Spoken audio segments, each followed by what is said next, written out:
초록의 싱그러움이 돋아나는 계절, 커피나무에도 파릇한 초록잎이 생명의 빛을 발합니다.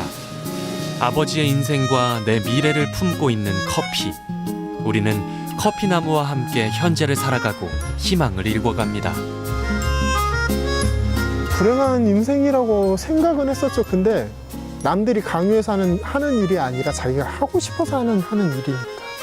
내가 농사를 해서 생산을 해놓으면 마지막에 뒤따라서 내 아들이 와가지고 그 커피를 보석으로 만들 수 있기를 바라고 그게 될 것이라고 확신을 합니다.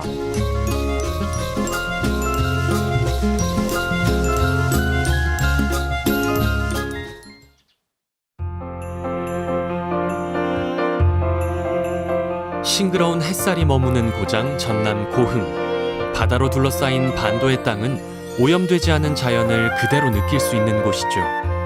바다에서 불어오는 따뜻한 바람과 남도의 온화한 기후 덕분에 열대작물을 키우기 좋은 이곳에서 아버지는 제2의 인생을 시작했습니다.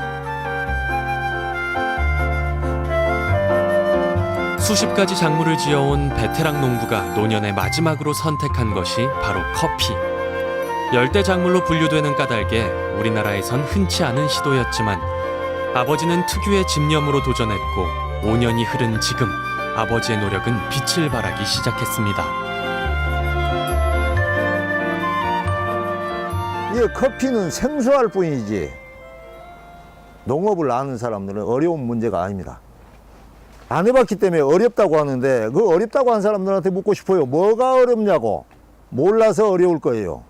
너 지금 현재 커피 상태나 어떤 병해충이나 요것에 대해서는 물어볼 데도 없고, 저 같은 경우에는 병해충이 완전히 파악을 안 했지만은 못하고 있지만은 지금까지는 아마 나무 상태로서는 상당히 건강한 그런 상태를 가지고 있고, 국내에선 누구도 시도하지 않았던 커피 대량 재배. 자문을 구할 곳도 없었기에 아버지는 스스로 개척했고 부단히 관심을 기울였습니다. 하루 종일 하우스에 머물며 나무의 상태를 살폈고 전문 서적들을 탐독해 적합한 재배 방식을 찾아냈죠. 해남, 함평, 무안 이 다 덮어서 이리 내려왔는데, 고흥은 해만 떴다 하면 한겨울에도 영상 10도, 눈이 날린다고 해도 길바닥에 다 녹아버리고, 국제적으로 논문에 발표된 게 해충 기피식물로 발표가 돼 있고, 산지에서는 아주 척박한 토양이 되는 거기 때문에 거름을 많이 필요로 하지도 않습니다. 아버지가 고향을 등지고 고흥에 정착한 건 오직 좋은 커피를 얻고 싶은 열망 때문이었습니다. 시작할 땐 시행착오를 겪을 수밖에 없지만 방법을 터득하고 나면 어렵지 않게 농사 지을 수 있는 것이 커피. 지속적인 소득에 대한 기대감도 있었죠. 생두를 심으면 안 나요. 체리에서 과육을 벗겨내면은 그 뒤에 껍질이 있는데, 수확량이라든가 품질이라든가 이 풍산성 품질 면에서 선별된 품종을 골라서 심기 때문에 태국에서 블루마운틴을 심어가지고 선별된 종자를 공급하는 겁니다. 심고 나서 한 약 30일 전후 되면은 상당히 오랜 기간 지나야만 이 콩 모양으로 싹이 나오기 시작합니다. 이것은 3년생부터 꽃이 피고 열매를 맺을 수 있는 그런 나무입니다. 이게. 식물을 키워내는 힘은 관심과 정성입니다.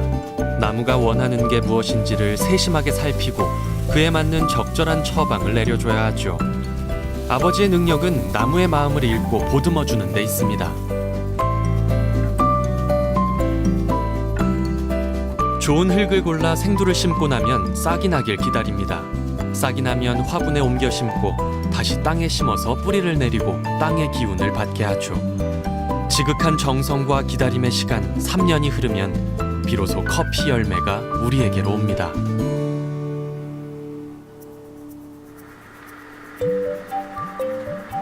이것은 유기농 재배라 하면은 비료를 안 써야 해요. 제초제를 않고 풀을 다 뽑아야 됩니다.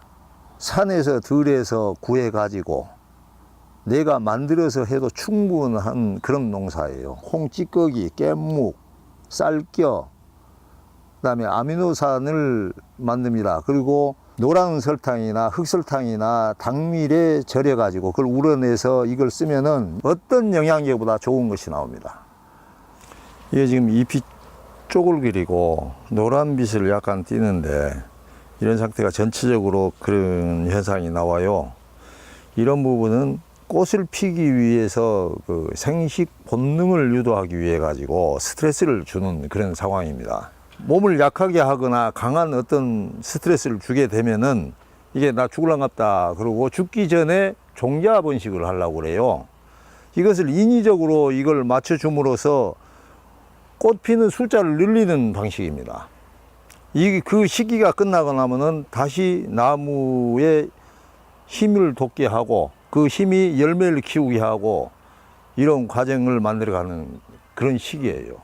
저는 확신하는 것이 품질로서는 이거 우리나라 커피 따라갈 것이 없을 것이다. 해외에서 수입되는 커피는 대부분 농약과 화학 비료에 노출돼 있고 야산에 방치된 채로 수확되는 경우도 많습니다. 게다가 2달가량의 유통 과정을 거쳐 국내에 들어오죠. 아버지의 커피는 유기농으로 재배하는 신선한 커피이기에 품질 면에선 최고의 수준. 나는 그 가치에 미래를 걸었습니다. 도무지 아무것도 모르는 사람들이 와갖고 커피가 될까?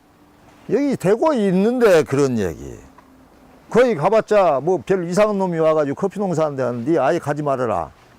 나한테 그 커피가 그 맛이 되겠냐, 품질이 되겠냐 하는 사람들이 그 비싸게 수입한 커피하고 같이 꽃같은 기계에서 꽃같이 한 사람이 로스팅 해가지고 한번 와다 한번 봐봤으면 좋겠어요. 산술적으로 접근하죠. 힘들겠다는 걸 생각을 안 하죠. 오로지 그 결과물만 관해서 그걸 제일 싫어를 하시는 분이고 그 과정에 대한 노력을 무시하는 처사를 생각을 하시는 분이니까요. 전에 있던 곳에서 친환경을 시작하니까 마을에서 몇 명이 쫓아와가지고 농사도 모르는 놈이 어디서 되지도 않는 정신 나간 거 가지고 와가지고 동네 시끄럽게 한다고 그 친환경이란 거 그거 가져왔는데 그런 거 한다고 하지 말으라고 그럴 때가 있었어요. 그 사람들 3년이 지나니까 나도 좀 하게 알려줘 하는 소리가 나오더라고요. 그런 경험이 있기 때문에 이것도 아마 그리 되지 않을까. 근데 속상한 거는 속상합니다. 농사는 땀이 배어야 된다는 거하고 그 크는 재미를 느끼고 그 재미가 나중에 열심히 하다 보면은 나한테 도와주는 거예요. 땀을 흘리지 않으면은 농사꾼이 아니다. 니는 농사꾼도 돼야 되니까 더 바빠. 내가 얘네들한테 잘해줘야지 얘네도 나한테 잘해준다. 그 마인드세요. 내가 남들한테 못해주면 남들도 나한테 못해주는데 하물며 말 못하는 애들은 오죽하겠느냐 이 소리시죠. 이것을 돈으로 먼저 계산하게 되면 그 사람은 거의 실패합니다. 작물을 먼저 보호해주고 그 작물이 내가 작물한테 베풀고 작물이 나한테 베푸는 것은 아주 자연적인 섭리예요. 아버지의 노하우에는 돈으로 환산할 수 없는 가치가 있습니다. 힘들게 농사지었던 세월 때문에 대장암을 얻었지만 수술 후 재기의 발판을 마련해준 것이 커피였죠. 열심히 농사해서 잘 나가고 있는데 뭐 어찌 좀 소화불량인가 뭔가 같아 병원 갔더만은 수술 안 하면 죽는다 그래요. 그때부터 참 별 생각이 다 들어요. 벌써 나이가 이렇게 됐나? 뭐 이렇게 살다가 이렇게 하는갑다. 죽는 것만 같아요. 보통은 안타까워야 되잖아요. 근데 저도 성격이 아버지 좀 닮다 보니까 승질이 좀 나죠. 저 상황까지 가면서 일을 하고 싶나. 불행한 인생이라고 생각은 했었죠. 근데 저도 사회생활을 하다 보니까 남들이 강요해서 하는 일이 아니라 자기가 하고 싶어서 하는 일이니까 그 차이인 것 같아요. 아들한테 남겨줬다는 거 요거 한 가지만 해도 내 인생은 뭐 만족해야지. 내가 무슨 뭐 큰 어떤 제목도 아니고. 열심히 달려온 아버지의 세월은 말없는 가르침이 됐고 나는 그 세월에 동참하기로 마음먹었습니다. 물론 커피 농사가 가져다줄 무한한 가치에도 기대를 걸었고요.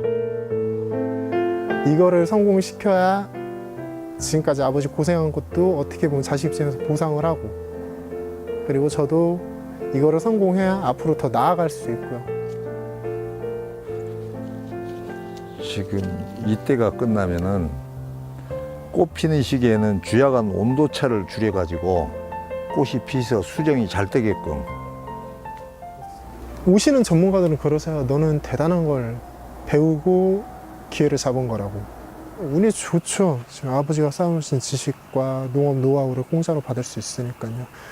어떻게 보면은 저 받을 수 없는 걸 받는 거죠.